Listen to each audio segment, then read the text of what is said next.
Aludin lagi dah.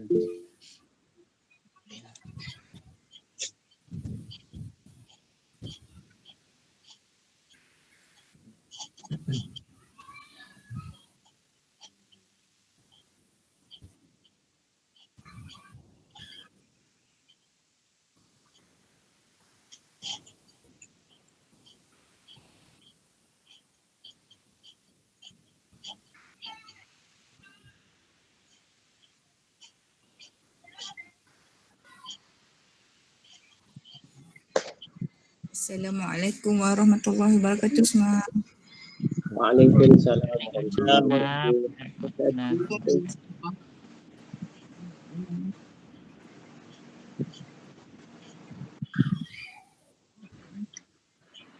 Sekarang dah 9.35, mari kita mulakan. Auzubillahi minasyaitonirrajim. Bismillahirrahmanirrahim. Alhamdulillahirabbil alamin wassalatu wassalamu ala rabbil anbiya'i wal mursalin sayyidina Muhammadin wa ala alihi wa sahbihi ajmain. Rabbi shrah li sadri wa yassir li amri wahlul 'uqdatam min lisani yafqahu qawli. Subhanaka la ilma lana illa ma 'allamtana innaka antal alimul hakim. Alhamdulillah, syukur kehadap Allah SWT kerana dengan izinnya kita dirahmati dengan kesihatan, kecerdasan fizikal, kecerdasan pemikiran, sehingga kita masih lagi dapat mengikuti program secara maya ni, program Generasi Al-Quran Surah Taman Jawijaya untuk siri yang ke-94 pada hari ini 14 hari bulan November, insyaAllah. Kita dah bersiaran sejak 13 Ogos yang lepas setiap malam sehingga ke malam ni, itu malam yang ke-94. Alhamdulillah. Tuan-tuan dan puan-puan sekalian, seperti mana yang saya maklumkan malam kemarin, tetamu kita pada malam ni ataupun guru atau khalifah kita pada malam ni sudah ada bersama-sama kita. Kita melihat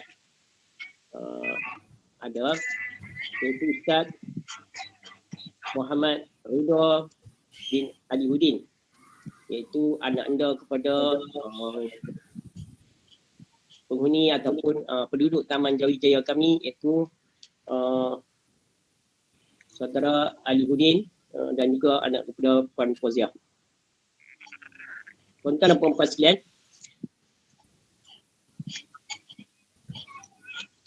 rasanya insyaAllah kita boleh mulakan kerana Ustaz pun dah ada, kita pun dah bersedia, tuan-tuan saya rasa tentu dah ada bersama Al-Quran bersama tuan-tuan dan puan-puan. Jadi marilah sama-sama kita mulakan program ni seperti biasa dengan sama-sama kita membukanya dengan baca umul kitab Al-Fatihah. A'udzubillahi minasyaitonirrajim. Bismillahirrahmanirrahim. Alhamdulillahirabbil alamin. Arrahmanirrahim. Maliki yaumiddin. Iyyaka na'budu wa iyyaka nasta'in. Ihdinas siratal mustaqim. Siratal ladzina an'amta 'alaihim ghairil maghdubi 'alaihim waladdallin.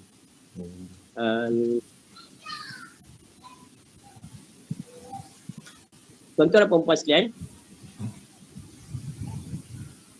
seperti mana biasa, saya rasa kita semua kebanyakan saya tengok ni kebanyakan orang yang dah biasa bersama dalam program ni, jadi dah tahu dah apa yang kita nak buat. Jadi saya tak perlu nak terangkan panjang-panjang. Cuma kita nak pesan, belum saya serahkan kepada Ustaz atau khalifah kita kita program pada malam ni.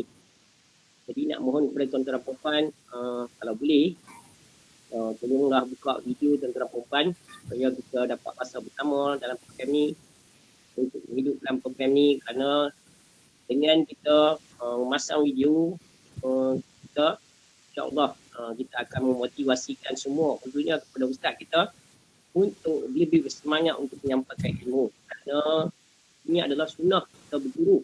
Sunnah berguru, kita mengadap ustaz kita. Jadi dia pasang video, jadi dengan itu ustaz akan tahu bahawa kita sedang fokus terhadap apa yang disampaikan. Jadi saya harap tuan-tuan dapat berbuat demikian. Yang kedua, nak minta tuan-tuan pastikan nanti tuan-tuan punya mikrofon tuan-tuan senyapkan ataupun mute-kan dia supaya suara daripada rumah tuan-tuan dan perempuan tidak kedengaran. Semasa penyampaian Ustaz nanti kita harap orang saja, Ustaz saja yang akan pasang mikrofon, dengan itu kita akan dapat dengar apa yang disampaikan dengan jelas. Jadi kalau tuan-tuan pasang nanti akan bunyi gangguan bising. Kalau semua mikrofon saja yang terlepas apa akan bunyi gangguan akan bunyi. Kalau tiga lah kita pada nanti. Okey. Jadi itu adalah slot yang kedua kita. Jadi dalam slot yang pertama nanti Ustaz akan membaca Al-Quran seperti mana biasa kita baca Al-Quran dengan muka surat semua dengan khalifah dan seterusnya minta kepada Ustaz untuk terus lepas selesai baca Al-Quran nanti untuk terus memberikan kuliah ataupun tazkirah dalam slot weekend yang kita adakan setiap malam dan seterusnya kita akan masuk ke segmen yang ketiga di mana nanti saya akan buka kepada sesi untuk berinteraksi. Jadi pada ketika itu tuan-tuan digalakkan untuk menyertai sembang-sembang santai dengan untuk bertanya soalan, untuk bertanya khabar dan sebagainya, untuk berkenalan. Jadi tuan-tuan bolehlah buka mikrofon untuk sembang, insyaAllah. Tetapi terhad kepada beberapa orang ikut kesesuaian masa yang kita ada pada malam ni. Jadi tuan-tuan perempuan sekalian, untuk malam ni, untuk siri yang ke-94, 14 November ini, kita akan membaca, sambung membaca surah At-Taubah. Pada malam ni kita akan baca ayat yang ke-14 hingga 26. Ayat ke-14 hingga 26. Iaitu muka surat 189 dan juga 190. Muka surat 189 dan muka surat 190. Jadi tuan-tuan bolehlah buka Mushaf Al-Quran tuan-tuan dan puan-puan, muka surat 189 dan 190. Kita akan baca bersama semua dengan Ustaz di mana kita menggunakan kaedah seperti mana kita baca surah Yasin ramai-ramai, iaitu kita ada khalifah, jadi khalifah akan mendengarkan bacaan dan tuan-tuan akan ikut bersama di rumah masing-masing insya-Allah. Jadi tuan-tuan, kalau tuan-tuan nak baca daripada skrin pun boleh, saya ada buat presentation ayat yang berkenaan, tuan-tuan boleh lihat. Jadi semuanya dah bersedia, jadi saya rasa insya-Allah kita akan dapat menjalankan program kita dengan baik dari awal hingga selesai. Jadi dengan ini saya dengan segala hormatnya mempersilakan Ustaz Muhammad Ridha bin Ali Hudin untuk meneruskan program. Dengan segala hormatnya Ustaz dipersilakan.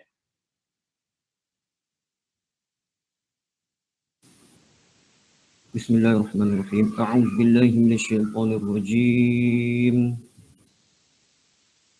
Surah At-Taubah ayat 14 hingga 26. Qatiluhum yu'adzibahumullahu bi'aydikum wa yukhzihim wa yansurukum 'alaihim wa yashfi sudura qaumin mu'minin wa yudhhib ghayra qulubihim wa yatubu Allahu 'ala man yasha' wallahu 'alimun hakim.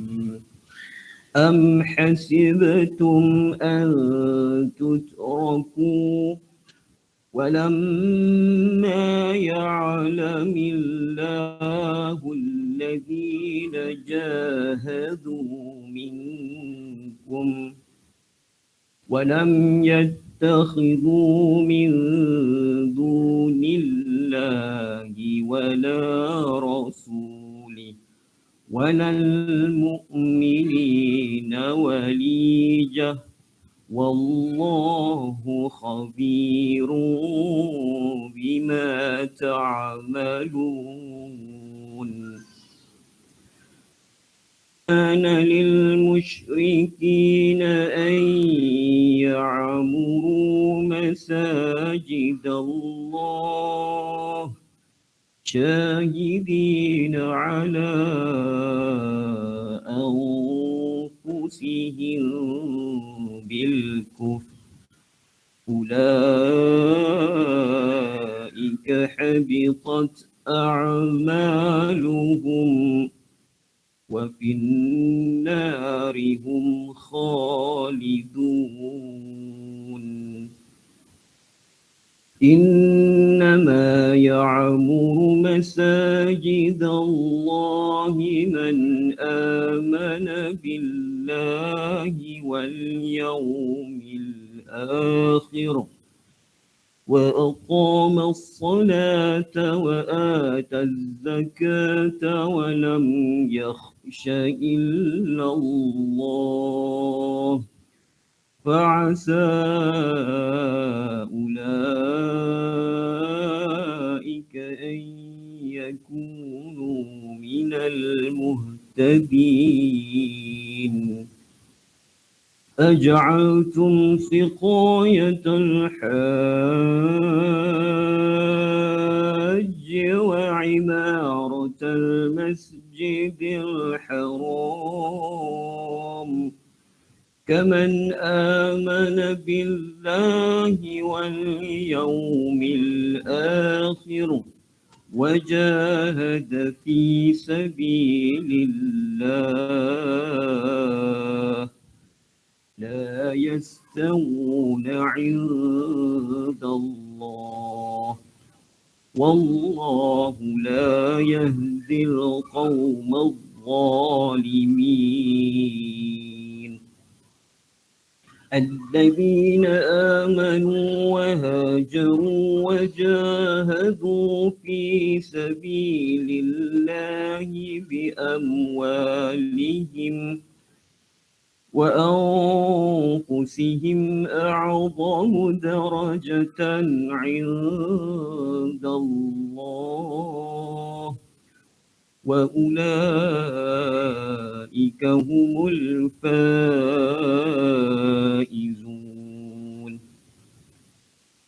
يبشرهم ربهم برحمة منه ورضوان وجنات لهم فيها نعيم مقيم خالدين فيها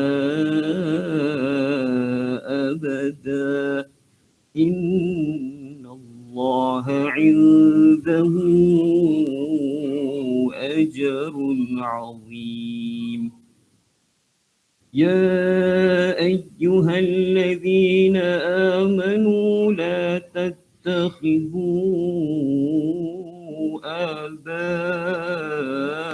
آباءكم وإخوانكم أولياء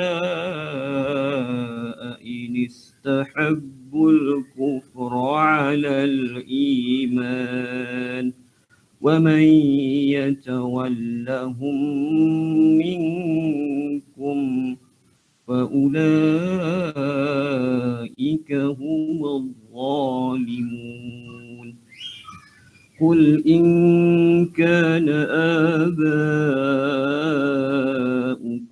وأبناؤكم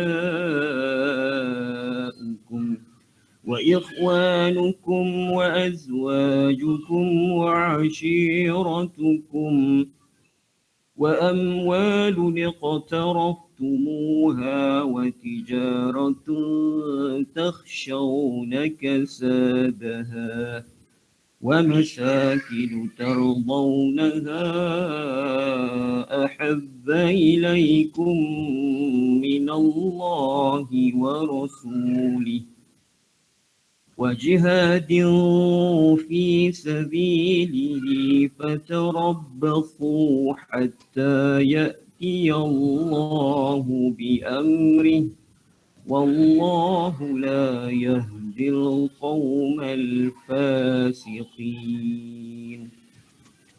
لقد نصركم الله في مواطن كثيرة ويوم حنين إذ أعجبتكم كثرتكم فلم تغن عنكم شيئا وضاقت عليكم الأرض بما رحبت ثم وليتم مدبرين ثم أنزل الله سكينته على رسوله وعلى المؤمنين وأنزل جنودا لم تروها وعذب الذين كفروا وذلك جزاء الكافرين صدق الله العظيم.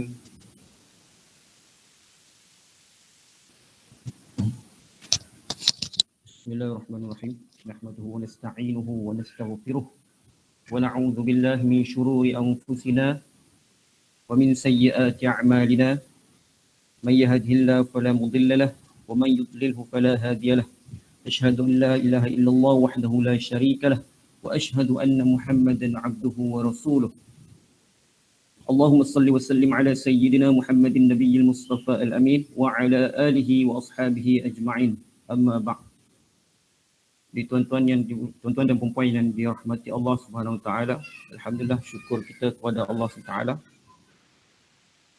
Setinggi-tinggi kesyukuran kita rapatkan kepada Allah SWT. Tentang tadi kita telah selesai membaca ayat suci Al-Quran di dalam surah At-Taubah ayat 14 hingga 26. Jadi setiap perkataan yang kita baca tadi telah dikira pahala, bukan setakat perkataan, malah dikatakan disabdakan oleh Rasulullah setiap huruf kita akan diganjarkan pahala, diangkat satu darjat dan diampunkan satu dosa. Jadi insya-Allah sedikit perkongsian, saya dimaklumkan kuliah 10 minit, jadi mungkin kuliah ataupun perkongsian yang saya ingin sampaikan pada malam ini tidaklah sebegitu panjang seperti konten yang lepas. InsyaAllah. Okey, yang pertama malam ini sebenarnya apa yang saya ingin kongsikan ialah dari berkenaan dengan kemukjizatan Al-Quran. Jadi tuan-tuan dan puan-puan biasa dengar kan, mukjizat, perkataan mukjizat. Jadi bila mana kita sebut perkataan mukjizat itu, apa yang tergambar dalam fikiran kita? Adakah ianya sesuatu yang biasa ataupun sesuatu yang luar biasa? Untuk itu kita perlu lihat definisi mukjizat ataupun dia punya kata akar dia. Perkataan mukjizat itu datang daripada perkataan ajaza. Kalau dari sudut bahasanya, ajaza ya'jizu ajzan, ataupun a'jaza ya'jizu i'jazan. Jadi perkataan a'jaza itu memberi gambaran bahawa lemah. Kalau dari sudut bahasanya, ajaza itu bermaksud lemah. Dari sudut istilah pula, ia memberi gambaran, memberi maksud sesuatu yang melemahkan musuh dan menundukkan mereka. Jadi ia merupakan satu sifat yang disandarkan kepada Al-Quran Al-Karim itu sendiri. Jadi mukjizat ini secara umumnya mukjizat boleh dibahagikan kepada dua, iaitu mukjizat hissi dan mukjizat ma'nawi. Jadi Al-Quran ini berada di bawah mukjizat ma'nawi. Kerana apa? Kerana kemukjizatannya bukanlah dari aspek fizikalnya, tetapi kemukjizatannya dari aspek intipatinya. Kalau mengikut Badi'uz Zaman Syed Nursi, ada mengarang satu kitab Risalah Mu'jizat Al-Quran. dalam karangannya, dalam kitab itu membahaskan tentang 40 aspek kemukjizatan Al-Quran. Walau bagaimanapun ramai para sarjana dan ilmuwan membahaskan salah satu aspek daripada 40 aspek tersebut, iaitu aspek bahasa dan sastra. Jadi aspek inilah yang saya ingin sentuh pada malam ini dalam perkongsian yang pendek ini. Jadi aspek bahasa dan sastra ni, Allah SWT telah menurunkan 4 ayat daripada 4 surah yang berbeza dalam Al-Quran. Di mana ayat ini diturunkan bagi tujuan untuk mencabar kaum musyrikin Quraisy pada satu ketika dulu.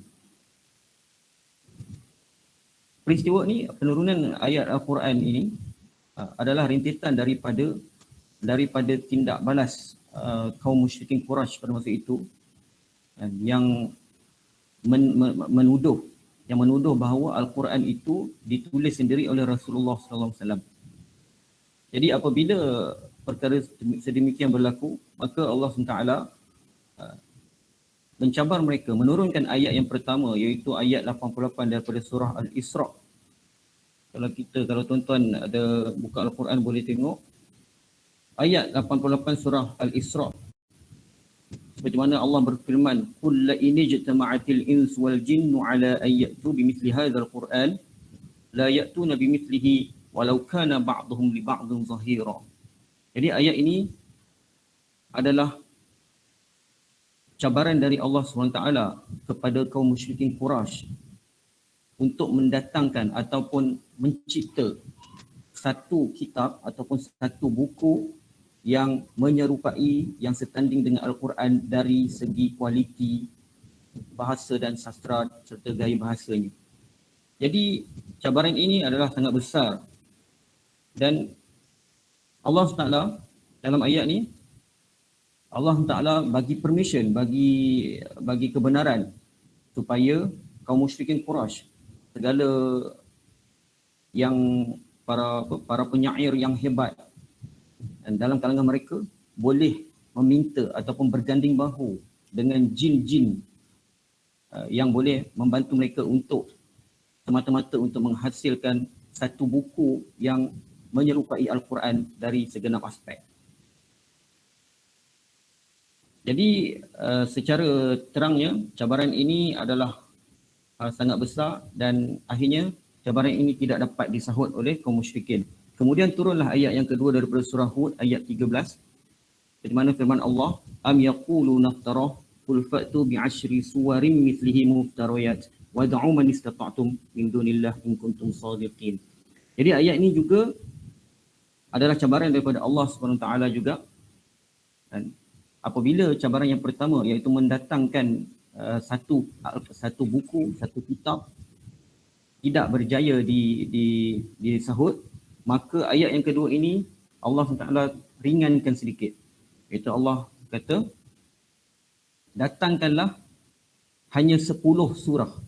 Datangkanlah hanya 10 surah daripada ciptaan mereka sendiri yang boleh menandingi ataupun menyerupai, setanding dengan mana-mana surah dalam Al-Quran. Jadi cabaran ini juga tidak dapat disahut dengan baik oleh musyrikin Quraisy pada masa itu. Kemudian Allah bagi ringan lagi, diskaun lagi dalam ayat 38 surah Yunus. Am yaquluna iftarah qul fa'tu bi suratin mithlih wad'u man istata'tum min dunillah in kuntum shadiqin. Jadi ayat ni Allah cabar, Allah kata hanya cubalah datangkan satu surah sahaja yang sembanding dengannya. Dan akhir sekali cabaran ini juga tidak dapat disahut dengan baik oleh kaum musyrikin Quraisy. Jadi ketiga-tiga ayat ini diturunkan semasa sebelum penghijrahan Rasulullah, dan ayat yang keempat turun selepas berlaku penghijrahan Rasulullah dari Mekah ke Madinah. Ayat 23 surah Al-Baqarah yang biasa kita dengar, wa in kuntum fi raibin mimma nazzalna ala 'abdina fa'tu bi suratin min mithlih wad'u syuhada'akum min dunillah in kuntum shadiqin.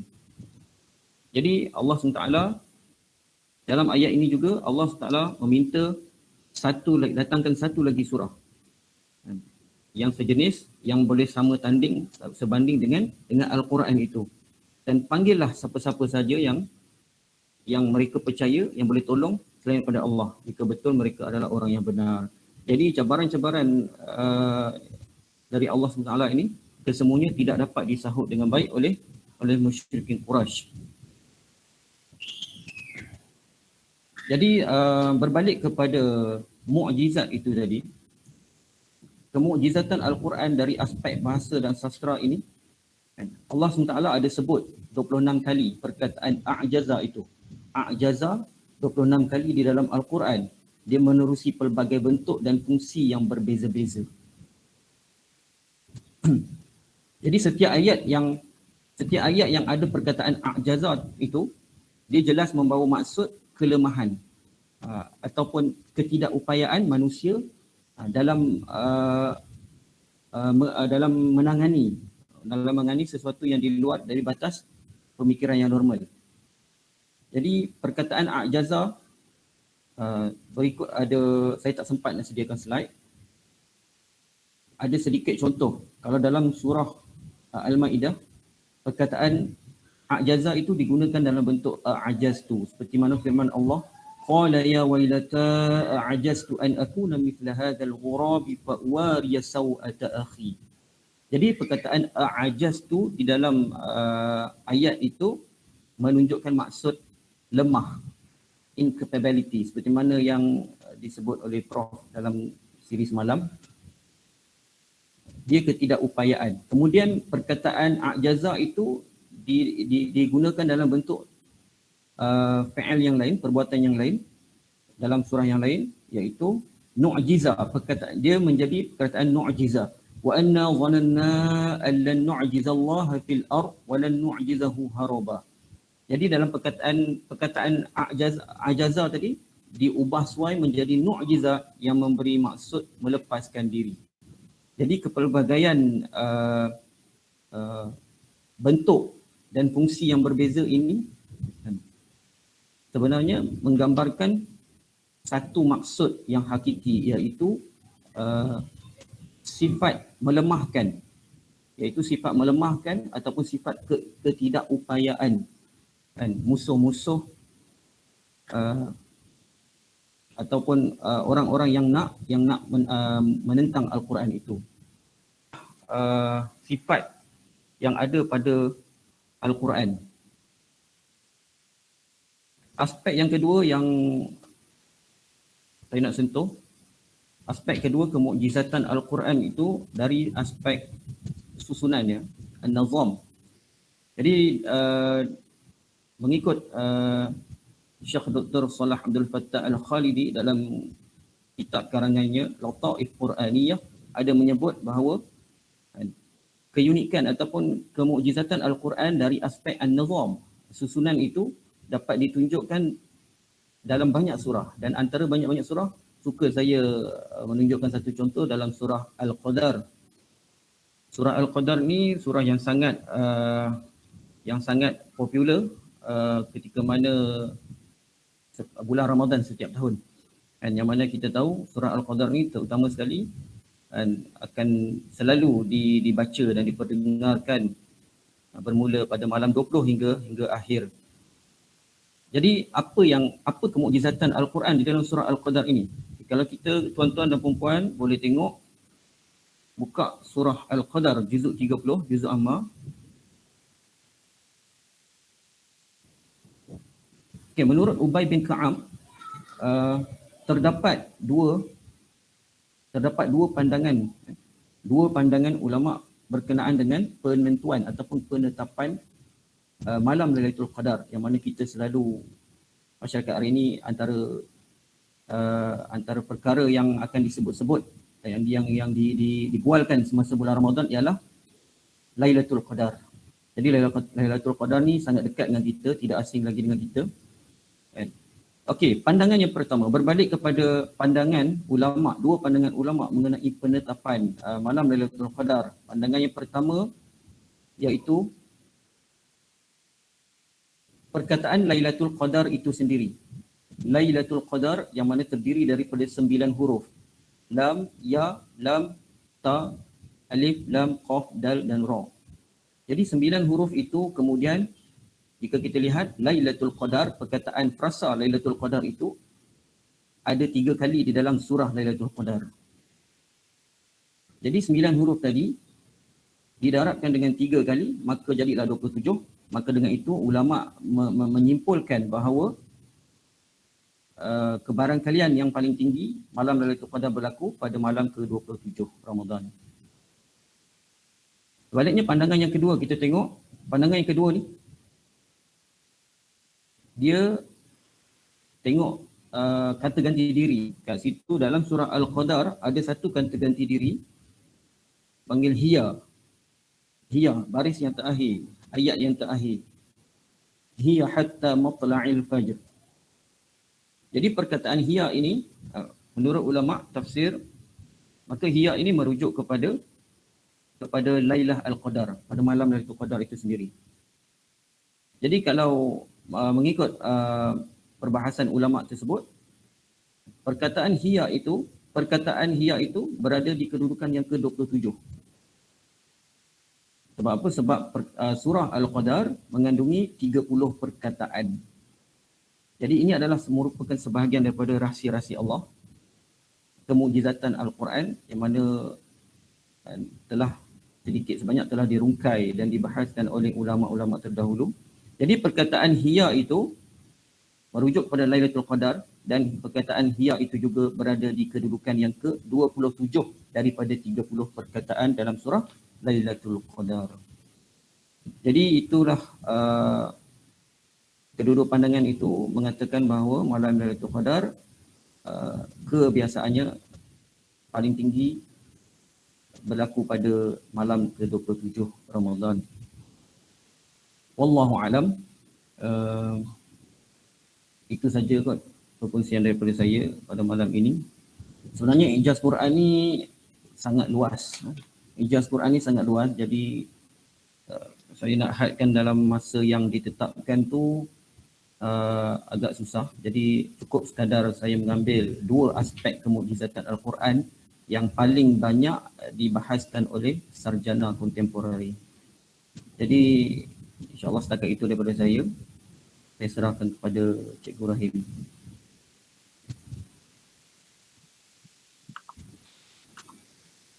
Alhamdulillah. Jazakallah khairan katsira diucapkan kepada Ustaz Muhammad Redha bin Ali Hudin yang sebentar tadi telah mempendengarkan bacaan Al-Quran daripada surah At-Taubah ayat 14 sampai 26 dan dengan menjadi khalifah untuk kita ikuti bersama pada malam ni. Dan seterusnya kita juga telah mendengar sedikit tazkirah yang telah disampaikan oleh Ustaz mengenai mukjizat Al-Quran, seperti mana yang disebutkan tadi, Al-Quran merupakan mukjizat yang diturunkan kepada Nabi Muhammad SAW. Di dalam Al-Quran tu ada banyak benda-benda yang perlu kalau kita dapat belajar dan dapat mendalaminya, mengetahui rahsianya, ayat-ayat berkenaan, jadi banyak benda yang kita akan dapat manfaat daripadanya, seperti mana yang disebutkan tadi dalam surah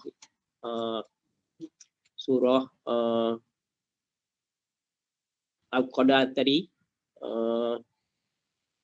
di mana ulama-ulama yang mengkajinya dapat memahami dia apa yang terkandung di dalam ayat-ayat berkenaan, sehingga ulama-ulama berkenaan dapat memberi maklumat atau menceritakan mengenai kejadian malam Lailatul Qadar tersebut.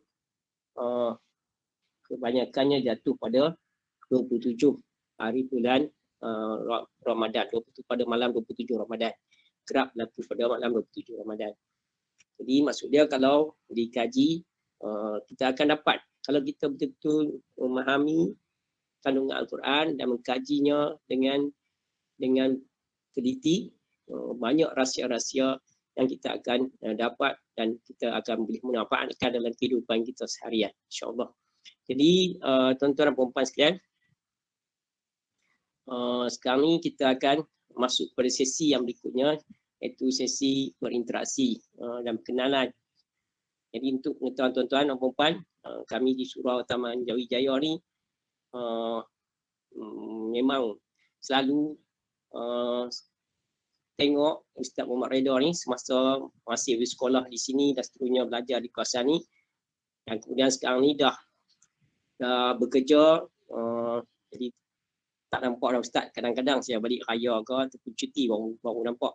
Jadi eloklah kita berkenalan sedikit dengan Ustaz supaya nanti tuan-tuan boleh bersembang dengan mengetahui bidang Ustaz dan sebagainya. Jadi mungkin kita bersembang hal-hal selain daripada ayat yang dibacakan tadi, dan selain daripada tazkirah yang disampaikan, mungkin bidang-bidang lain yang Ustaz ada kepakaran mengenainya. Jadi tuan-tuan dan puan-puan sekalian, mungkin saya memperkenalkan sedikit sebanyak mengenai Ustaz Muhammad Redha.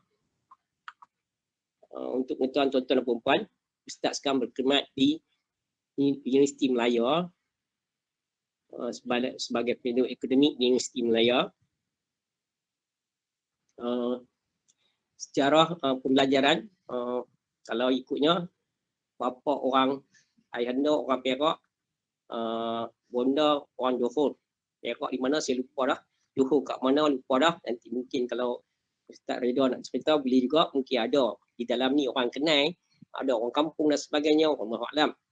Jadi kemudian Ustaz belajar di sekolah rendahnya dekat sekolah di sebelah taman kami, itu sekolah kebangsaan Jawi, sampai darjah 6, tahun 6, kemudian pergi ke sekolah menengah Tun Syed Shehbar Rabah untuk mengikuti kelas tingkatan 1 sampai tingkatan 3, iaitu kelas KAA, kelas aliran agama.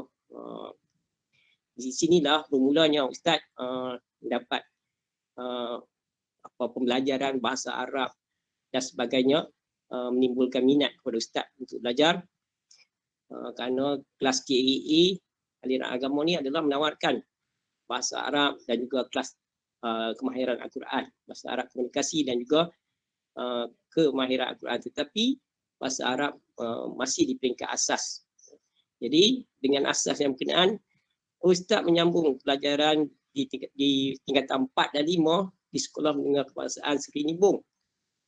Di tingkatan 4 dan 5 Seri Nibung, aliran akademik biasa tadi, masuk aliran akademik biasa, sebab Sekolah Seri Nibung bukanlah tak menawarkan aliran agama seperti mana SMKA Nibung Tebal, Sekolah Menengah Kebangsaan Agama Nibung Tebal.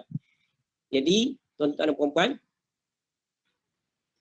walaupun tak ada di sekolah berkenaan tak menawarkan subjek-subjek aliran agama, tetapi Ustaz telah pun berusaha sendiri untuk belajar subjek-subjek berkenaan, terutamanya mata pelajaran bahasa Arab, kerana Ustaz mempunyai tujuan, ada cita-cita untuk menyambung pelajaran di bidang yang berkenaan, di aliran yang berkenaan. Jadi pengetua sekolah berkenaan saya dengar pun terkejut juga, sebab ada pelajar yang nak ambil mata pelajaran bahasa Arab, sedangkan sekolah tak ada bahasa Arab, tak ada kelas khas untuk bahasa Arab, jadi nak belajar sendiri. Jadi pengetua dan cikgu-cikgu pun ragu-ragu juga, macam mana ni nak buat pelajar ni. Tetapi oleh kerana kehendak dan keyakinan dan boleh membuktikan bahawa Ustaz ada belajar, ada guru, belajar sendiri, maka ketua pun benarkan dan Ustaz ambil peperiksaan bahasa Arab di tingkatan 5 dan berjaya dengan baik, insya-Allah. Dan Ustaz walaupun tak ada guru secara formal di rumah, di sekolah, tapi di rumah Ustaz belajar dengan ustazah kita yang tuan-tuan selalu tengok dalam ni, ustazah kami iaitu Ustazah Siti Aisyah, Dr. Siti Aisyah. Ustaz biasa ikut pancul pasal tepat waktu yang dijanjikan, terpacak di depan rumah ustazah untuk belajar bahasa Arab. Jadi itulah kegigihan. Orang kata di mana ada keinginan, di situ ada jalan. Kalau kita ada keinginan, kalau kita ada usaha, di situ ada jalan, insya-Allah. Jadi Allah bukakan jalan tersebut dan Ustaz dapat menyambung selepas SPM, dapat menyambung pelajaran di Darul Quran Jakim. Seperti mana hari itu kita dengar Ustaz Muhammad Syakir yang di Kajang ke juga ataupun di Sungai Buloh, yang hari itu Ustaz muda kita dari Sungai Buloh, daripada keluaran IPG, anak murid ustazah juga. Dia juga daripada Darul Quran Jakim. Kemudian Ustaz Syakir tersebut terus masuk ke IPG, sambung buat apa? Buat KPLI khusus lepasan ijazah, kemudian jadi guru. Tetapi Ustaz Muhammad Redha kita tak pergi ke guru, tapi terus lagi belajar dan akhirnya masuk ke Universiti Melaya, buat master dan seterusnya masuk ke Universiti Melaya dan sekarang menjadi pensyarah di Universiti Melaya. Ustaz pun dah selesai buat master in Arabic Linguistic dekat Universiti Islam Antarabangsa Malaysia, dan kemudian membuat PhD-nya di Universiti Melaya dalam Arabic Linguistik. Jadi itulah kepakaran Ustaz, iaitu Arabic Linguistik. Jadi tuan-tuan nanti boleh, memang ni tu saya kata saya kagum, tuan-tuan pun saya mungkin akan rasa kagum kerana dengan latar belakang yang asal tadi daripada sekolah rendah, kemudian sekolah menengah ambil KAA saja, kemudian pergi tingkatan 4, 5 tak ada apa kelas di sekolah bahasa Arab, tapi dengan kegigihan, sebab tu saya kata tadi, di mana ada kemahuan, di situ ada jalan, dan akhirnya dengan keazaman, dengan kesabaran, dengan kesungguhan, Ustaz dapat dengan cepatnya sampai sekarang ni sedang tunggu Waiwa untuk apa, untuk Doktor Falsafah di Universiti Melaya. Jadi kita doakan supaya Waiwa tu dibuat cepat dan Ustaz akan dapat kedoktoran dengan cepat. Jadi dalam usia yang muda, iaitu sekarang ni baru 30 tahun tuan-tuan, sebab kami kenal sangat di taman kami, baru 30 tahun. Ustaz dah sekarang ni dah, saya percaya dah, saya tak silap saya, dah ada 3 orang anak. Jadi semoga Ustaz akan terus maju dan berjaya sebagai anak muda untuk mengembangkan bidang bahasa Arab ni dan seterusnya. Kalau boleh berdakwah untuk agama kita, untuk kekuatan agama kita untuk masa akan datang, khususnya kepada generasi muda. Jadi untuk pengetahuan tuan-tuan dan perempuan, Ustaz di Kajang menubuhkan Darul Qalbu Enterprise, iaitu tempat macam orang kata panggil sekolah lah, sekolah untuk kepada anak-anak, macam kita kata macam ni, saya tak pasti, mungkin Ustaz boleh sebut tadi saya nanti umur berapa yang diambil masuk untuk belajar lah, termasuklah belajar agama dan sebagainya, untuk belajar sebelum pergi ke sekolah biasa. Jadi itu maklumat yang saya tahu. Kemudian Ustaz tinggal di Kajang. Jadi seperti mana yang saya sebutkan tadi, ada maklumat, maksud dia Ustaz ada maklumat mengenai Darul Quran, Ustaz ada maklumat mengenai pengajian bahasa Arab, dan juga Universiti Melaya, dan juga tempat-tempat lain, insya-Allah, dengan berpengalaman untuk menubuhkan sekolah didikan agama Islam sendiri. Dan kita rasa sangat-sangat bertuah lah pada malam ni, orang muda, dan kami pun bangga sebagai orang Taman Jayawijaya ada yang mampu sampai ke peringkat ni. Jadi tahniah diucapkan kepada Ustaz dan juga kepada kedua ibu bapa Ustaz. Jadi tuan-tuan dan puan-puan, itu maklumat saya. Jadi mungkin maklumat yang saya bagi tu tadi ada yang salah pula, saya pun tak pasti. Jadi oleh sebab tu saya nak minta kepada Ustaz Muhammad Redha Adiuddin untuk buat takruf diri sendiri. Mungkin ada maklumat yang tercicir ataupun salah, untuk betulkan, supaya ahli jemaah yang berada dalam grup ni sekarang dapat bermotivasi dengan penerangan Ustaz nanti untuk bersembang dengan Ustaz. Jadi dengan segala hormatnya, saya menyemput Ustaz Muhammad Redha untuk takruf sikit. Silakan.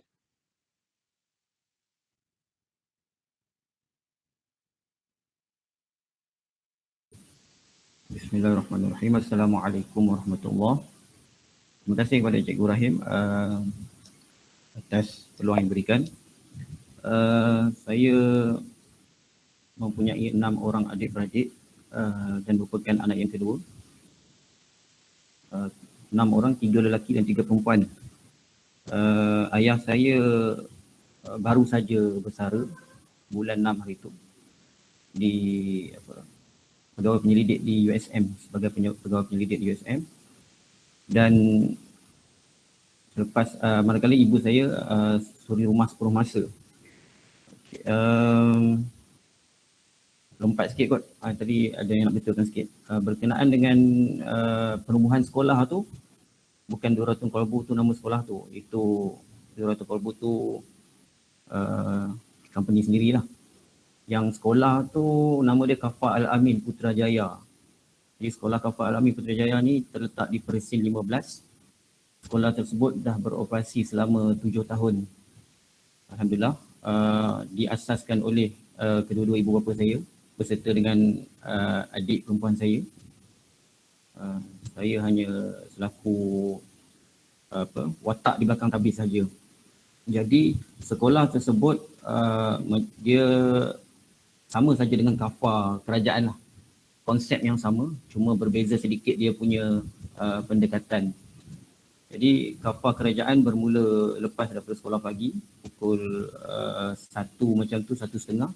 Jadi murid-murid yang dah tamat sekolah pagi akan ke Kafah Al-Amin tersebut lah, dengan menaiki pengangkutan yang disediakan oleh pihak sekolah. Dan ada juga yang ke Kafah Al-Amin dengan pengangkutan sendiri. Jadi itu termasuk dalam package yang disediakan oleh pihak Kafah Al-Amin itu sendiri. Terusnya dia bermula sama saja, bermula dari tahun 1 hingga tahun 5. Tahun 6 tak ada. Tahun 5 dan murid-murid tahun 5 akan menduduki UPKK di situ. UPKK yang disediakan oleh JAKIM. Jadi sekolah tersebut, cuma sekolah tersebut dia mempunyai keunikan tersendiri, keistimewaan tersendiri, kerana sekolah Kafah Al-Amin itu dia menyediakan transit dan juga beberapa aktiviti yang lain, seperti aktiviti kokurikulum dan ketika musim cuti sekolah, dan kokurikulum dari ada yang sukan, ada yang kemahiran Al-Quran dan sebagainya. Jadi itulah antara package yang ditawarkan di Kafah Al-Amin Putrajaya, yang mana sekolah tersebut sepenuhnya dikelola oleh ibu bapa saya dan juga adik perempuan saya. Okey, habis di situ. Lagi background, rasanya tadi Cikgu Rahim dah cerita lengkap lah tu. Background pendidikan tu dah betul lah tu. Itulah. Saya belajar bahasa Arab kali pertama di SMK Tun Syed Syekh Barabah, di sekolah Cikgu Rahim hari tu. Di situ selama 3 tahun saya belajar KAA, kelas aliran agama. Disebabkan saya tidak berpeluang untuk ke SMKA Nibung Tebal, masa tu nama dia Nibung Tebal, SMKA Nibung Tebal. Jadi peluang untuk sambung di SMKA Nibung Tebal semasa di tingkatan 1 dah tertutup. Jadi saya teruskan di sekolah Tun Syed Syekh Barabah, sekolah harian hingga tingkatan 3. Itulah orang kata rezeki masih belum memihak lagi masa tu. Lepas tingkatan 3, lepas PMR pun masih tak dapat peluang lagi untuk sambung di SMKA Nibung Tebal yang diimpikan sejak dari tingkatan 1. Tapi keinginan untuk tukar sekolah tu, kita panggil tukar environment tu sangat penting lah, sebab dalam Islam Rasulullah dah bersabda, jika kita ingin memajukan diri kita, kita harus berhijrah dari segenap aspek, dan salah satu aspek yang saya buat adalah berhijrah environment. Jadi bila kita berhijrah environment, kita akan jumpa satu circle yang lain. Di situ sedikit sebanyak membuatkan kita ada satu mindset yang baru. Di tingkatan 4 dan 5 saya di SMK Seri Nibong. Masa tu tahun 2007-2008, pengetua Cikgu Abdul Rahman. Cikgu Abdul Rahman, silap saya. Betul, Cikgu Abdul Rahman. Masa tingkatan 4 tu memang saya dah nekat dah. Memang sebab masa saya masuk tingkatan 4 di Seri Nibong tu, masa tu memang dah ada matlamat untuk sambung di Darul Quran Jakim untuk ambil diploma tahfiz dan qiraat. Jadi masa tingkatan 4 tu masuk je sekolah Seri Nibong, masa tu terus daftar, terus cari buku-buku yang berkaitan lah. Ada 4 subjek yang saya tambah masa tu. 4 subjek yang saya belajar sendirilah. Kecuali satu bahasa Arab. Bahasa Arab tu tahun tingkatan 4, semasa tingkatan 4 ada dalam setengah tahun, tak silap saya. Dalam setengah tahun saya belajar dengan Ustazah Dr. Siti Aisyah. Jadi Ustazah tu merupakan satu guru khas pada saya. Tapi yang kata apa, ujian tu tetap akan datang. Walaupun dalam pada kita dah susah, dah tak dapat masuk SMKA, nak belajar tu memang susah lah. Memang struggle. Tiba-tiba ada satu berita tu, dia menggembirakan Ustazah Aisyah, tapi menyedihkan saya. Apabila tahun 2008 tu, beliau ditawarkan untuk sambung PhD di UM. Jadi masa tu, saya kira macam layang-layang putus tali sekejap. Itulah dia punya perjalanan dia, liku-liku dia. Memang masa tu nak kata gelabah, tak adalah gelabah sangat, tapi sentiasa berfikir baiklah masa tu. Memang sakitlah masa tu kan, belajar bahasa Arab, SPM. Tingkatan 5 belajar sendiri. Buku teks pun masa tu pinjam dengan kawan kat sekolah SMKA. Pinjam dengan dia, putus sikit. Itulah antara dia punya cabaran-cabaran kesukaran dia. Lagi 3 subjek pun sama juga. Belajar sendiri juga. Sakit jugalah, struggle. Tapi daripada struggle tu sebenarnya banyak benda lah yang Allah buka laluan sikit demi sikit. Kita hadirkan Allah, Alhamdulillah, selepas mengharungi fasa kepayahan, kesusahan semasa SPM dalam mempelajari 4 subjek tersebut. Kemudian tahun 2009 saya berjaya temuruga. Berjaya di dalam temuruga Darul Quran Jakim. Kira alhamdulillah lah, satu kita panggil apa? Satu matlamat dah capai masa tu. Dah masuk Darul Quran Jakim, satu matlamat dah capai. Tapi apabila saya masuk sana, sebenarnya di situ circle dia lagi hebat, lagi dahsyat. Darul Quran Jakim ni dia satu institusi yang kita panggil, boleh kita panggil holistik lah. Boleh kita panggil holistik sebab di dalam dia, yang pertama dia diiktiraf oleh NQA lah sebab dia bawah Jakim.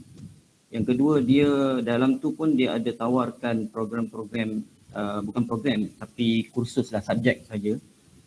Program semuanya diploma dan pensijilan. Dan masa saya masuk tu pun baru tubuhkan peringkat ijazah sarjana muda. Itu pun dalam satu bidang saja, Quran Sunnah. Di sana sebenarnya pokok pangkalnya dia punya circle lah. Circle dan juga dia punya kita panggil apa? Semangat persaingan. Persaingan yang sihat. Persaingan yang sihat. Jadi kat sana tu kita tak comfort zone. Jadi kat sana saya masuk, mula-mula tu memang macam culture shock sekejap, tak pernah duduk asrama sepanjang sampai habis PM sekolah harian. Jadi bila Darul Quran tu adalah segala-galanya, orang kata apa, turning point dalam hidup saya sebenarnya. Masa tu first duduk asrama, masa tu kali pertama tengok pelbagai orang student-student yang dari pelbagai negeri, orang Kelantan masa itulah, Terengganu. Jadi Kelantan dan Terengganu masa tu kebanyakannya mereka masuk situ dah hafal Quran dah. Sama ada hafal 30 juzuk ataupun banyak juzuk macam tu. Sebab bila ditanya, mereka cakap dekat Terengganu dan Kelantan biasanya memang dah ada aliran yang menghafal Quran. Berlainan dengan di Pulau Pinang, SMK ni Bertebal masa tu pun tak ada lagi. Sekarang baru adalah sebab ada temua tahfiz model ulul albab. Jadi secara tidak langsung masa di Darul Quran tu kejutan tu membuatkan diri kita rasa tak berada di zon selesa. Saya di Darul Quran, saya terapkan dalam fikiran beberapa benda yang saya terapkan supaya benda tu jadi katalis untuk boost diri saya keluar daripada zon selesa. Yang pertama, saya tanamkan habis Darul Quran ni saya mesti nak kuasai bahasa Arab 3 tahun. Yang kedua, persaingan sihat dari sudut hafazan Quran. Kat sana biasanya sebab setiap hari menghafal, malam menghafal, esok pagi ada sesi tasmi' memperdengarkan hafazan dalam 2 jam, 8 hingga 10 pagi. Jadi bagaimana nak perform tu, kat situ kita cari strategi sendiri. Memang terasa jugalah sebab yang masuk tu ada sebahagian besar tu yang dah hafal tu memang di advance lah. Tapi ada juga yang tak macam tu. Ada juga yang zero, dari zero. Sama macam saya. Jadi dari situ kami timbul satu semangat persaingan yang sihat lah. Siapa lagi laju hafal kan. Sampai satu tahap hafal tu seorang-seorang lah. Tak bercampur lah. Duduk ni kan. Lepas tu bila kita dah hafal, kira baru keluar lah. Barulah kita ni petang-petang macam biasa beriadah lah. Saya memang suka beriadah. Saya memang suka main bola. Hobi saya memang setiap petang main bola, bersukan. Memang dari sekolah rendah, dari kecil lagi saya memang bersukan. Bola sepak terutamanya. Jadi dari situ apabila 3 tahun di sana, alhamdulillah dengan izin Allah mudahkan beserta dengan doa ibu bapa, sokongan yang diberikan beserta dengan keberkatan dari guru-guru di sana. Dan alhamdulillah di sana juga banyak sebenarnya Darul Quran ni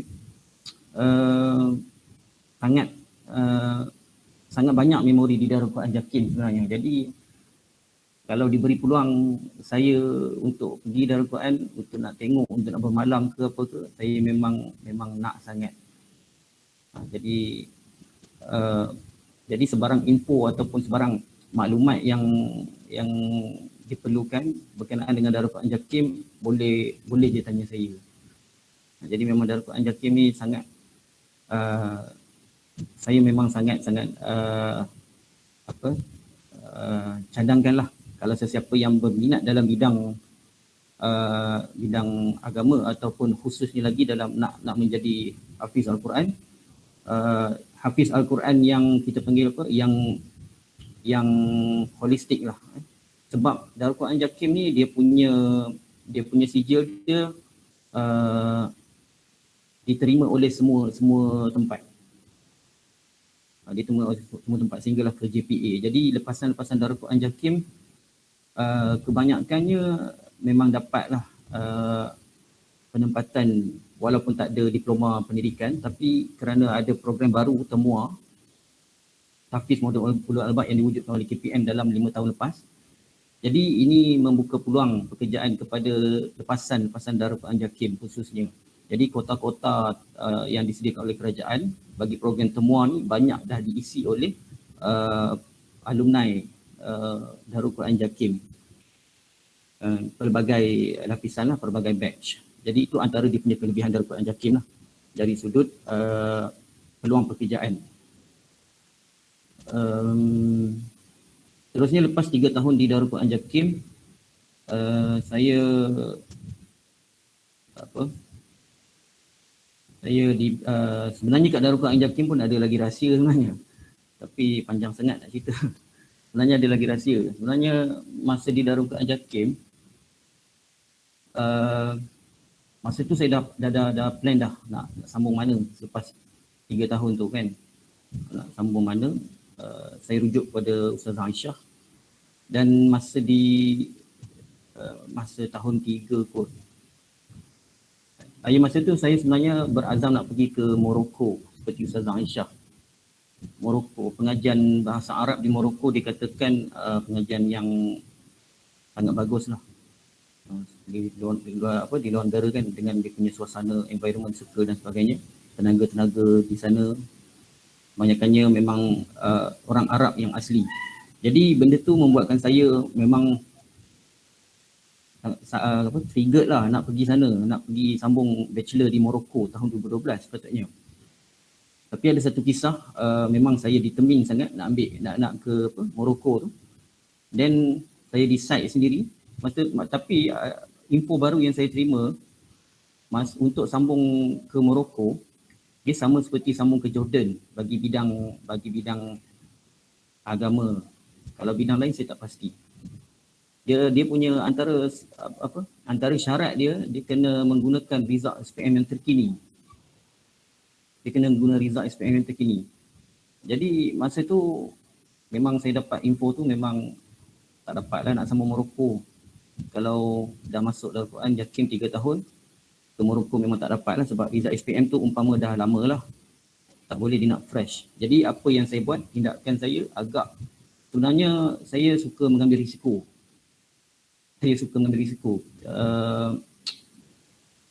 Sedikit sebanyak saya berpegang kepada kata-kata orang-orang yang dah berjaya. Kalau nak berjaya kita memang kena ambil risiko. Sama juga dalam bisnes. Kalau tak berani ambil risiko memang kita akan berada di tahap yang lama lah, di takut yang lama. Jadi saya suka ambil risiko. Kita ambil risiko masa tu bukanlah sembrono tapi berlandaskan beberapa strategi lah. Jadi apa yang saya buat masa tahun akhir di Darul Quran Jakim, saya daftar SPM kali kedua. Masa tu memang saya the only one dekat Darul Quran Jakim. Buat memang orang kata apa dalam bahasa pasar dia memang kerja gila lah. Sebab saya belum habis lagi Darul Quran Jakim masa tu. Hafazan pun masa tu berbaki dalam 3 juzuk macam tu. Belum habis lagi sebab semester 5 masa tu. Tahun akhir. Jadi saya buat benda tu, saya daftar sendiri tanpa pengetahuan sesiapa termasuk mak ayah. Saya daftar dulu 9 subjek. Semata-mata nak ke Morocco untuk nak dapat sijil yang terkini.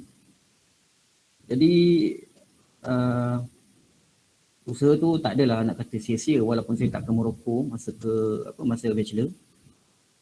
Tapi alhamdulillah lah, sedikit sebanyak saya sekali lagi belajar sendiri, applykan konsep yang sama semasa yang tahun 2008, belajar sendiri. Tapi alhamdulillah lah, setidak-tidaknya result yang second tu jauh lebih baik lah daripada yang pertama. Masa tu ambil 9 subjek, dapat 5A 4B. Belajar sendiri dalam tempoh 8 bulan. Masa tu memang reaksi pertama macam agak kecewa walaupun result tu baik daripada yang lepas. Tapi kecewa tu sebab tak dapat pergi ke Morocco. Sebab masa tu dapat info baru, kawan yang senior dah berada di Morocco, dia cakap nak ke Morocco dengan tajaan KPM kena straight A. Memang masa tu dah patah harapan lah. Bila dengar kata nak kena straight A memang dah patah harapan, tapi tak apa, tak putus harapan. UPU pun masa tu sempat isi, tu alhamdulillah tak dah pasang plan B. Masa tu isi UM dan UPM dan direzekikan alhamdulillah sambung di UPM Serdang dalam bidang bachelor bahasa Arab. Di UPM Serdang. Di UPM pun ada juga dia punya kisah-kisah menarik. Tak apa ke saya cerita panjang ke cukup sekadar itu? Tak apa. InsyaAllah jadi motivasi kepada ibu-ibu ayah-ayah kat sini untuk bagi panduan kepada anak. Okey, baik. Di UPM, masa saya masuk UPM tahun 2012, kebanyakan kawan saya yang sekolah Seri Nibong ataupun sekolah-sekolah aliran yang pure science macam saya dulu, kebanyakannya masuk asasi ataupun matrik ataupun paling kurang pun STPM, jarang yang masuk diploma. Jadi bila tahun 2012 saya keluar daripada Darul Quran Jakim tu, umur dah 21, baru nak masuk semester 1 bachelor, saya rasa saya dah terlambat. Masa tu rasa lambat. Bila dah tengok kawan satu batch sekolah, sekarang bila kat bachelor dah semester 3 paling kurang ataupun semester 5. Kalau yang lepasan matrik ataupun asasi ataupun STAM. Matrik asasi STAM ni dia advantage sebab dia setahun je. Jadi advantage 2 tahun kat situ. Jadi ada unsur, saya ada satu unsur kita panggil apa, urgency. Rasa diri ni dah terlewat, rasa macam dah terlambat dah, rasa macam tak boleh duduk diam ni, kena do something. Jadi apa yang saya buat masa hari pertama orientasi lebih kurang macam orientasi lah, diperkenalkan dengan penasihat akademik masa tu di UPM. Saya propose dekat dia, saya cakap dekat dia, saya nak cepat. Saya cakap macam tu. Program bachelor saya asalnya 3.5 tahun, 3.5 tahun. Jadi saya rasa 3.5 dah lah diploma, 3 tahun lepas tu campur bachelor 3.5 macam lambat kan. Jadi apa yang saya buat, saya cakap kat dia saya nak cepat, boleh tak bagi izin. Dia kata kenapa?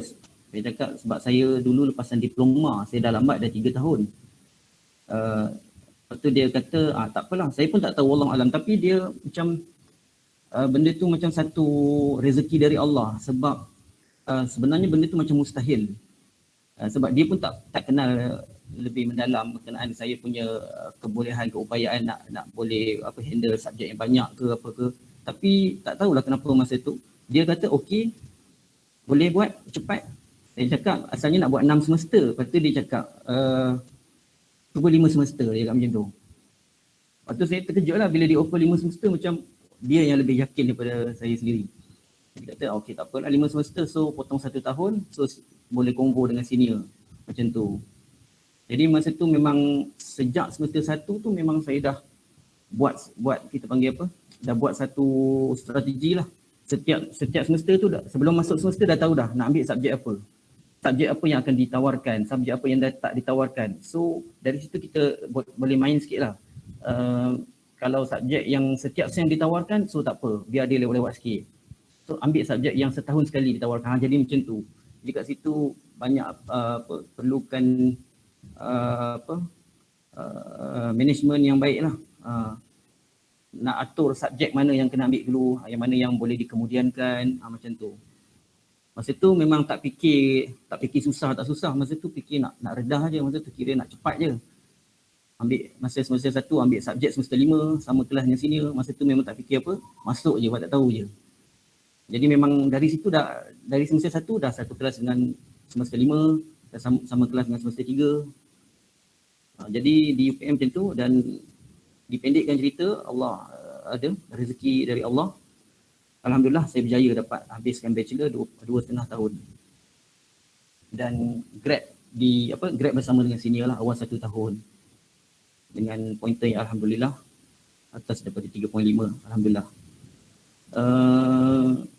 Lepas tu saya tak fikir kerja lagi masa tu.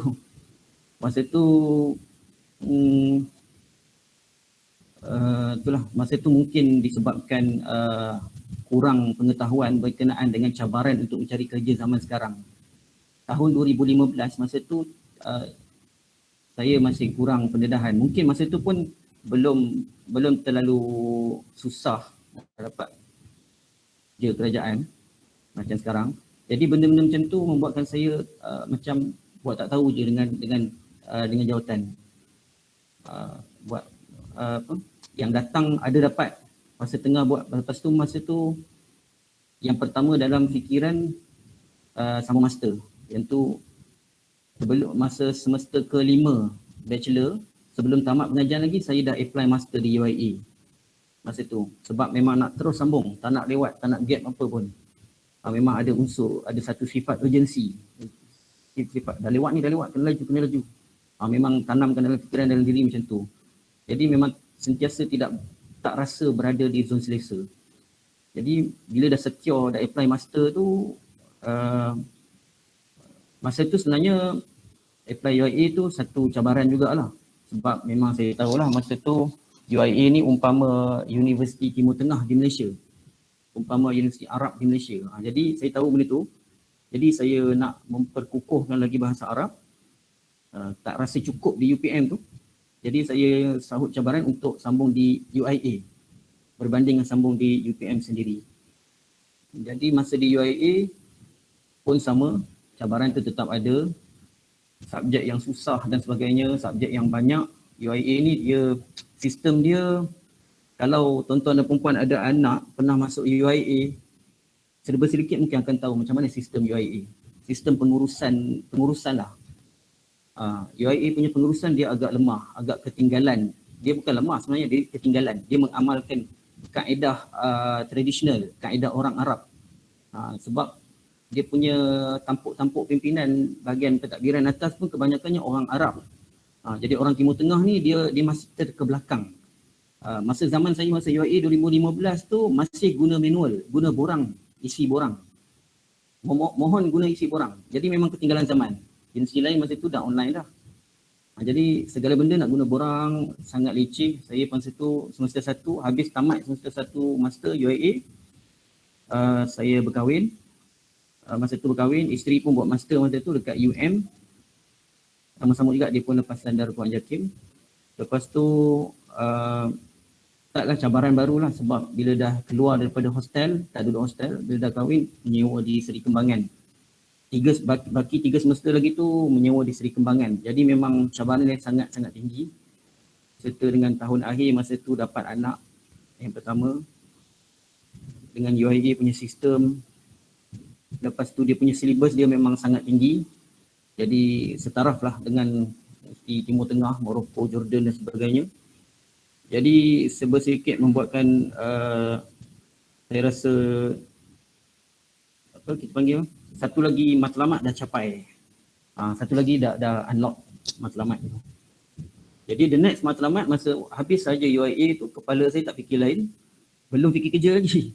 Sebab masa tu saya punya sumber pendapatan saya buat home tuition di Lembah Kelang. Permintaan home tuition ataupun gaya hidup secara tuition peribadi ni sangat tinggi di sini. Dia sangat tinggi. Dia memang konsep dia home tuition ni, konsep dia memang personal coaching, personal tutoring. Kita guru yang datang rumah mengajar seorang ataupun 2 orang anak. Jadi bila semasa sebenarnya saya buat home tuition tu dari zaman bachelor lagi. Zaman bachelor dah buat tapi tak terlalu banyak. Cuma sampai bila di master dah kahwin, masa tu start buat marketing untuk dapatkan lagi job lah, job home tuition. Masa tu semasa saya tengah buat master tu ada dapat tawaran 3 jawatan grade 41 KPM pula, kerajaan. Tapi masa tu atas kena infan kot, atas tu lah macam saya cakap tadi, kurang info yang pertama, kurang info yang kedua, kurang sedar realiti zaman sekarang, susah dapat kerja kerajaan. Jadi ada sikit kerja gila yang saya buat. Masa tu saya tak attend semua interview, 3 jawatan tu. Memang kerja gila lah. Zaman sekarang nak dapat interview pun susah. Tapi zaman tu tahun 2016 masa tu, tengah master. Saya tak attend interview sebab dalam kepala ni fikir nak terus semua PhD. Macam tu. Memang ada lagi rasa urgency tu. Jadi masa di alhamdulillah 2 tahun di UIA dapat habis on time. Tahun sebelum Konvo saya dah berjaya dapatkan tawaran PhD di UM. Sebelum Konvo, masa itu ingat lagi tawaran tu dah dapat tapi belum daftar lagi. Tak fikir kerja lagi masa tu. Just rasa cukup dengan home tuition masa itulah. Macam tu. Lepas tu ding-dong dalam 1 tahun buat persediaan pre-PhD, buat persediaan, jumpa sebelum daftar tu dah jumpa bakal supervisor yang kita isi nama dia dalam permohonan online tu. Jadi bila dah jumpa kita bertaaruf dengan dia, menyatakan hasrat nak buat PhD bawah dia, tajuk apa sekian-sekian, bidang apa sekian-sekian, belum ada tajuk lagi. Lepas tu okey lah, lepas tu dah dapat tawaran apa semua. Rezeki anak kedua kot, rasanya mungkin rezeki anak kedua.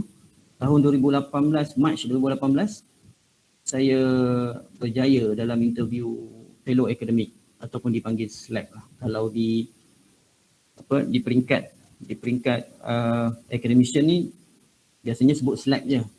SLAC, Skim Latihan Akademik Bumi Putra. Jadi satu skim ni skim yang jadi rebutan ramai sebenarnya. Skim yang jadi rebutan ramai. Dia sebab dia package. Dia sejenis hadiah latihan. Dia package dengan jawatan dan juga tajaan sekali dan juga dapat cuti. Jadi skim ni memang skim yang memang yang jadi rebutan lah, memang yang ditunggu-tunggu oleh ramai lepasan master untuk sambung PhD untuk dapatkan skim ni. Malah dalam kalangan pegawai-pegawai kerajaan yang dah sedia ada berkhidmat pun kebiasaannya menunggu-nunggu skim ni, hadiah latihan ni. Dia sama ada kalau ni hadiah latihan persekutuan. Tapi yang ni SLAC ni pun sejenis hadiah latihan. Jadi masa tu dapat memang rasa syukur sangatlah, tak ada perkataan lain yang boleh ungkapkan. Memang syukur yang tak terkata. Alhamdulillah once dapat fellow academic SLAC tu terus diberi tarikh untuk daftar bulan 9 2018 secara rasmi. Jadi saya daftar, masa dapat tu lama juga, dapat awal tahun 2018. Lepas tu proses di pihak universiti, bahagian semua manusia dan KPT, Kementerian Pengajian Tinggi, makan masa yang lama dan kebiasaannya memang dah di-centralizekan untuk bulan 9 bermula penajaan tersebut. Jadi bulan 9 2018 bermulalah episod baru dalam hidup saya, sambung PhD dalam bidang Arabic linguistik juga, linguistik bahasa Arab. Jadi bermula dari situ dan hingga sekarang dah kira alhamdulillah sekarang dah siap penulisan tesis PhD, tengah tunggu untuk viva insya-Allah tahun depan. Sepatutnya tahun depan lah diminta untuk melapor diri sebagai pensyarakanan di Universiti Malaya, Jabatan Bahasa Arab Universiti Malaya. Tempat yang sama juga di mana tempat guru saya, Ustazah Dr. Siti Aisyah, buat PhD di situ juga. Jadi guru-guru dia pun saya kenal, akan jadi office mate saya. Jadi benda ni itulah tengok-tengok pusing kat situ juga kan, tak dirancang pun kebetulan. Jadi inilah sebuah sedikit perjalanan travel ilmu dan pendidikan saya lah, sebuah sedikit. Jadi saya rasa setakat itu saja. Terima kasih. Alhamdulillah, subhanallah, alhamdulillah, wa la ilaha illallah, Allahu akbar. Tuan-tuan dan puan-puan, sebentar tadi tuan-tuan dengar yang disebutkan sebagai travelog ilmu dan pendidikan yang dilalui oleh Ustaz Muhammad Ridho Alihudin kita. Memang sangat mengujakan lah. Kalau kita tengok dari segi semangat, perjuangan, cita-cita, kesungguhan yang ditunjukkan daripada awal sehinggalah setiap masa, setiap ada satu perubahan tersebut yang mungkin disebut sebagai juga hijrah dari satu tempat ke satu tempat untuk meningkat tersebut. Semua ada cabaran-cabaran dia, semua ada target yang telah dibuat sebelumnya sehinggalah mencapai cita-cita tersebut. InsyaAllah kita doakan semua waiwa yang akan dijalankan nanti dapat jalan dengan baik dan insyaAllah dikurniakan kedoktoran tersebut, dan jangan lupa untuk terus sambung buat supaya dapat profesor media dan seterusnya, dapat profesor, kerana kita dalam ada juga tetamu kami yang sebelum ni, contoh ada Profesor Azmir Universiti Islam Malaysia atau sekalian, dia dapat profesor di usia yang muda. Sampai semasa dia nak dilantik sebagai profesor tu, sekali pertama ditangguhkan pasal kata mudah sangat. Kali kedua tak upayalah. Senate tak upaya nak tangguh lah pasal dah kali kedua masuk lagi. Jadi masuk dia mungkin tu juga boleh memotivasikan apa Ayahanda, apa Aliuddin tahu benda tu. Misalnya Dr. Azmir, Profesor Azmir, bukan Azmir saja, ada di USM Transkrian tu ramai juga yang buat benda yang ada profesor. Jadi sangat membanggakan. Saya rasa dengan keazaman, dengan cita-cita, dengan target-target yang diletakkan, saya percaya Ustaz Muhammad Aliuddin boleh sampai ke peringkat. Jadi teruskan usaha insya-Allah. Kami doakan supaya dia. Tuan-tuan dan puan-puan, walaupun masa kita dah lewat, tapi saya nak bagi juga peluang kepada tuan-tuan dan puan-puan untuk sembang. Nanti kalau tuan-tuan tertuja juga dengan apa yang saya dengar ni, tuan-tuan boleh lihat video, dah boleh bagi tengok anak-anak tuan-tuan yang masih belajar tu macam mana kena ada arah tuan-tuan. Walaupun tak dapat di peringkat awal tu, tapi akhirnya kalau ada usaha mungkin boleh kita sampai ke matlamat kalau kita ada kesungguhan. Jadi tuan-tuan, kepada tuan-tuan yang ingin berinteraksi dengan Ustaz Muhammad Ridha, dipersilakan sekarang. InsyaAllah kan.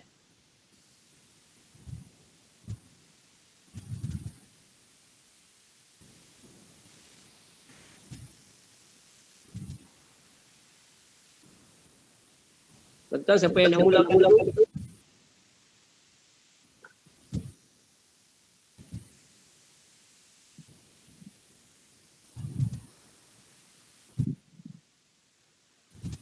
Puan Haja Salvia, lama tak dengar. Dua orang kita ada kan ingin nak berinteraksi, silakan. Terima kasih Cikgu Rahim. Assalamualaikum Ustaz. Waalaikumsalam. Saya tahniah, saya kagum dengar cerita Ustaz yang orang kata berjaya. Orang kata melepasi segala cabaran-cabaran daripada sekolah menengah sampai ke belajar bahasa Arab. Atas segala orang kata usaha-usaha, tahniah lagi, saya kagum saya dengar. Saya cuma nak ucapkan tahniah pada Ustaz tu sebab jadi role model pada orang kata anak-anak yang akan mungkin ada yang akan mengikuti jejak Ustaz. InsyaAllah, amin. Terima kasih Ustaz. Sama-sama. Puan Haja Nolilawati, silakan jika ada nak berinteraksi dengan Ustaz Muhammad Ridha. Assalamualaikum Ustaz. Waalaikumsalam. Alhamdulillah, mula-mula saya nak ucap tahniah atas kejayaan setakat ini. Ya Ustaz, saya rasa macam terkedu jugalah dengar. Saya biasa dengan situasi pelajar-pelajar yang dari aliran agama tidak berpeluang untuk melanjutkan pelajaran di peringkat yang lebih tinggi. Jadi sebagai bekas pentadbir lah kan, kita berfikir macam mana nak bantu pelajar-pelajar yang daripada sekolah agama tu. Tak sangka kata yang ustaz pula dari sekolah aliran biasa dan boleh capai ke tahap yang sekarang ni. Saya dah terlewat untuk saya buat sesuatu sebab dah pension kan. Dah tak boleh nak buat apa dah. Jadi tahniah syukur. Saya doakan supaya ustaz boleh pergi lebih jauh lagi dan kongsikan maklumat-maklumat ni bukan dengan kami saja. Mungkinlah boleh jadi buat tour ke apa, pergi sekolah-sekolah kan, bercerita tentang apa yang ustaz telah alami, kongsikan dengan anak-anak pelajar yang baru nak tentukan hala tuju hidup masing-masing. Jadi tahniah sekali lagi. Tak ada soalan malam ni, cuma rasa bangga, rasa tak tahu nak katalah. Alhamdulillah saya berpeluang ikut malam ni. Terima kasih Ustaz. Terima kasih juga Puan. Untuk pengetahuan Ustaz Muhammad Ridha, Puan Haja Nolilawati ni adalah mantan Pengetua SMK Tunku Abdul Rahman Lindung Tebal. Ustaz di sini pun Ustaz Haja Nolilawati adalah penolong kanan takbiran sekolah menengah kebangsaan Muntera Impian masa tu saya rasa. Haji Bukhari, adakah nak berinteraksi dengan Ustaz Muhammad Ridha? Haji Bukhari. Assalamualaikum Ustaz. Tahniah. Waalaikumsalam. Oh, dapat juga lain. Alhamdulillah lah. Jadi dengarlah daripada awal. Jadi walaupun dalam perjalanan, Alhamdulillah Ustaz, mudah-mudahan usaha yang diberkati. Amin. Jadi pengkhususan tadi yang Ustaz pada linguistik Arab. linguistik Arab. Jadi semoga mudah-mudahan nanti balik Taman Jawijaya ni boleh memperkembangkan lagi bahasa-bahasa Arab kita, insya-Allah. InsyaAllah. Bahasa Al-Quran ni dipegang takat bahasa syurga. Jadi kami keluarga 3-4 orang boleh cakap Arab ni, dia kata ni bahasa yang Allah redha. Yang ayat yang tu yang paling kuat. Takat bahasa Arab itu bahasa Al-Quran, tapi bahasa syurga bahasa yang Allah redha. Yang ni yang paling senang dengar. Mudah-mudahan Ustaz dapat memperkukuhkan lagi, nanti kita boleh insya-Allah asas-asas untuk orang tua boleh ni ramai ustaz-ustaz ni Jawijaya ni lepas apatah lagi anak-anak nanti boleh kongsi untuk kita ada hari bahasa Arab. Semayang pun 100% bahasa Arab. Jadi kalau kita tak boleh bahasa Arab rugilah. Jadi mudah-mudahan nanti Ustaz bagi semangat kat kami untuk berbahasa Arab, insya-Allah. InsyaAllah. Jazakallah. Akhir sekali saya nak bagi peluang kepada Ustaz Muhammad Aziz Abdullah. Ustaz Muhammad Aziz Abdullah, pengurusi Surau Taman Jawijaya. Ustaz Muhammad Aziz, adakah di sini? Ustaz Muhammad Aziz.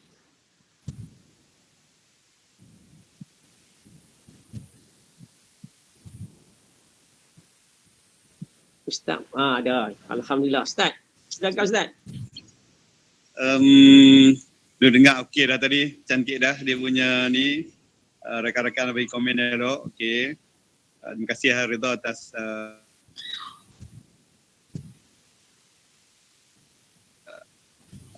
kuliah pada malam ni lah. Itu saja kot. Bagi anak-anak muda ni, bakal mengganti kita yang dah tua lah. Alhamdulillah. Tapi mungkin Ustaz Redha boleh sokong bantu kita daripada Maya yang kot depan ni, sebab saya rasa Ustaz akan lebih masa menetap di Kajang ataupun di sebelah sana lah, sebab dah jadi fellow dan juga pensyarah nanti di Universiti Melaya, rasanya akan menetap di sana. Jadi mungkin boleh membantu kami cara Maya dan sebagainya. Ketika pulang ke Taman Jawijaya, mungkin kita boleh atur, insya-Allah. Jadi kerana seperti mana yang disebutkan tadi, pengalaman travelog yang Ustaz sebut ni sebenarnya kalau diceritakan kepada pelajar-pelajar, Ustaz Mazi adalah ketua SMKA Syekh Abdul Fahim ataupun SMK Ilmu Tebal. Banyak juga di kalangan di sekolah SMK Nolia Dawati sebutkan tadi yang agak tercicir juga. Sedangkan mereka dah berada di landasan yang betul. Jadi sedangkan Ustaz tadi daripada awalnya bukan daripada sekolah aliran biasa dengan kegigihan tingkatan 4-5 yang mengajar dengan belajar sendiri dan cerita tadi sambung semua macam-macam cabaran yang sanggup mengambil risiko. Ustaz kata tadi hijrah, ambil risiko, semua benda tu adalah satu benda yang memotivasikan, insya-Allah. Jadi tuan-tuan dan puan-puan sekalian, kalau nak dengar maklumat ni, nak dapatkan maklumat ni, nanti boleh tengok dekat YouTube nanti. Kita share kan rakaman ni. Jadi saya rasa input daripada hari ni adalah untuk anak muda kita. Kena ada kesungguhan, ada keazaman, insya-Allah apa yang kita cita-citakan akan terhasil. Kena ada matlamat, seperti mana kena ada cita-cita, kena ada matlamat, target, dan usaha ke arah tu dengan bersungguh-sungguh, insya-Allah akan berjaya. Dengan doa ibu bapa dan sebagainya. Jadi sekali lagi saya ucapkan ribuan terima kasih, jutaan terima kasih kepada Ustaz Muhammad Redha kerana balik ke Taman Jawijaya secara maya pada malam ni dan mengisahkan travelog ilmu dan pendidikan yang dilalui, insya-Allah. Jadi saya rasa interaksi kita untuk malam ni kita tutup untuk sementara pada malam ni. Jadi saya nak umumkan mengenai ustaz ataupun tetamu ataupun khalifah kita untuk malam esok pula adalah Ustaz Haji Haris Mahad Yasir daripada Melaka. InsyaAllah hari itu kita dah ada sepatutnya ada sekali dengan Ustaz, tapi Ustaz tak dapat bersama, jadi tangguh pada esok. Jadi esok adalah hari kita akan bersama dengan seorang lagi Ustaz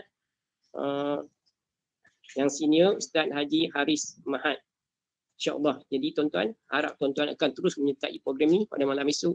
Ramaikan lagi, boleh ajak kawan-kawan untuk menyertai program ni secara maya ni dengan memberikan share dengan maklumat yang kita bagi, dia punya link dia supaya mereka dapat join bersama. Kerana insyaAllah kalau tuan-tuan share benda ni, jadi maklumat ni lebih, ilmu ni dapat disebarkan kepada lebih ramai orang insyaAllah. Jadi program ni sebenarnya memang terbuka kepada siapa saja secara umum. Tak kira duduk di mana, hatta berada di luar negara, di Indonesia ke, di Mesir ke, hari kita ada daripada Vietnam pun ada.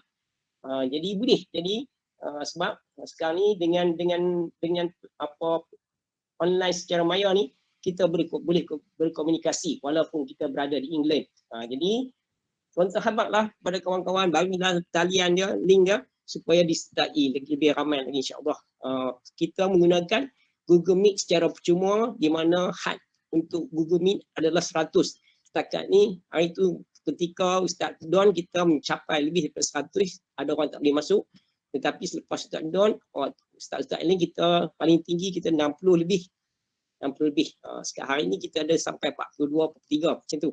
Jadi harap tuan-tuan juga bantu untuk menyebarkan maklumat ini supaya lebih ramai orang dapat mendapat ilmu daripada program ini insyaAllah. Jadi sebagai akhirnya, sebagai penutupnya, saya nak mohon kepada Ustaz Muhammad Redha untuk membacakan doa untuk kami aminkan bersama supaya kita semua beroleh kesejahteraan, kesihatan, kejayaan hidup di dunia dan di akhirat. Silakan Ustaz untuk doa.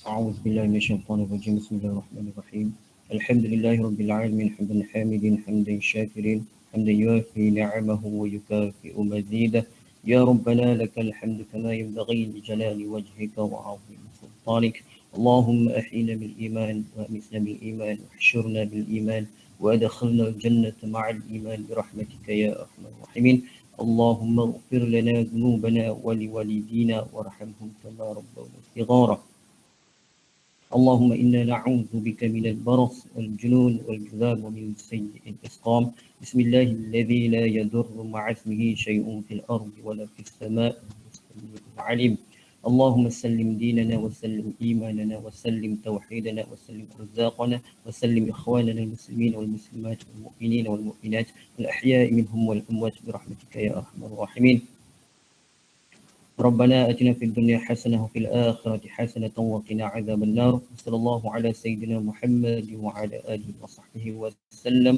والحمد لله رب العالمين تقبل الله منكم Inna wa amin amin ya rabbal alamin. Inna wa minkum taqabbal ya karim.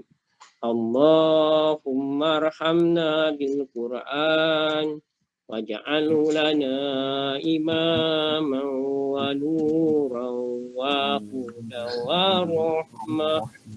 Allahumma zakirna minhu ma nusina wa 'allimna منه ما جاهلنا وارزقنا تلاوته آناء الليل وأطراف النهار واجعله لنا هدى يا رب العالمين تقبل الله منكم منا ومنكم تقبل يا كريم. Wabillahi taufiq wa hidayah. Wassalamualaikum warahmatullahi wabarakatuh. Jumpa lagi malam tu. Baik. Terima kasih Cikgu Rahim, terima kasih tuan-tuan semua. InsyaAllah jumpa lagi. Assalamualaikum warahmatullahi wabarakatuh. Terima kasih Ustaz. Terima kasih Cikgu Rahim. Terima kasih Cikgu Aziz. Terima kasih semua. Salam.